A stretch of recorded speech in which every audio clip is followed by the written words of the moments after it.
Let's dive into something pretty intense, the vision of the Son of Man that John had in the book of Revelation, chapter 1, verse 9 to 20. Now, this vision is full of symbolism and deep meaning, but we're going to keep it simple and easy to understand. So let's get into it. So here's the deal. John, one of Jesus' disciples, was on this rocky island called Patmos. He was there because of his faith, preaching about Jesus. It was the Lord's Day, maybe like a Sunday, and John was in the Spirit, which means he was praying or having some deep spiritual experience. All of a sudden, he hears this loud voice behind him, like a trumpet blast.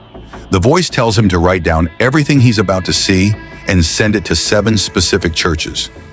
Now, these aren't just random churches, they're in some key cities of that time. John turns around to see who's talking, and man, what he sees blows his mind. There, in the middle of 7 golden lampstands, he sees someone who looks like a son of man. Now, when John says son of man, he's talking about Jesus, but in this powerful heavenly form. Jesus is dressed in this long robe with a golden sash around his chest. It's the kind of outfit that says, "I'm the real deal." His head and hair are white like wool, white as snow. This isn't just a cool look. White hair symbolizes wisdom and purity. Jesus is showing that he's eternal, wise beyond anything we can imagine. His eyes are like flames of fire. Imagine that for a second, eyes that see right through you, right to your soul. Nothing is hidden from him. His feet? They're like bronze glowing in a furnace, solid and strong, symbolizing judgment. When he speaks, it's like the sound of rushing waters, powerful, overwhelming, something you can't ignore.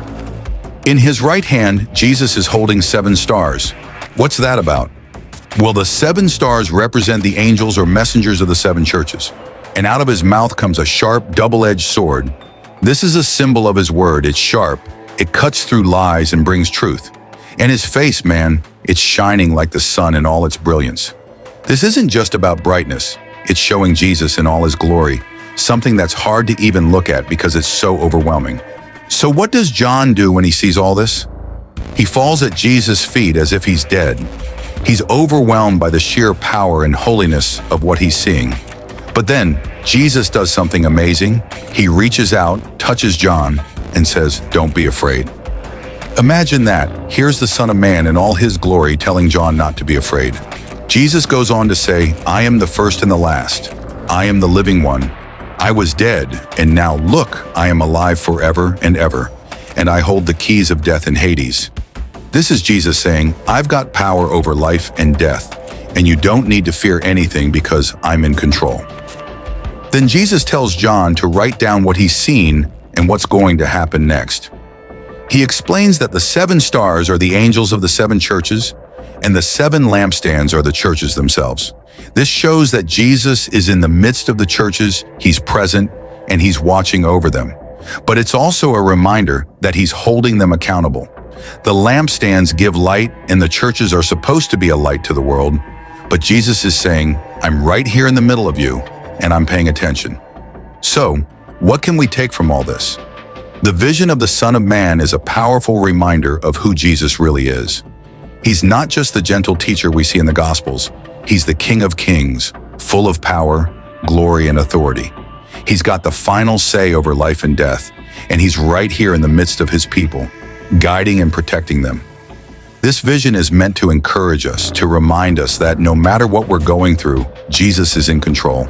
And just like he told John, "Don't be afraid," he's telling us the same thing today. We don't have to fear the future because Jesus has already won the victory.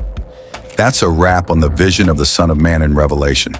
It's a powerful picture of who Jesus is and what he's about. If you ever feel overwhelmed by life, just remember this vision. Jesus is right there in the middle of everything, with all the power and glory you can imagine. Thanks for sticking with me, and I hope this gives you a new perspective on the book of Revelation.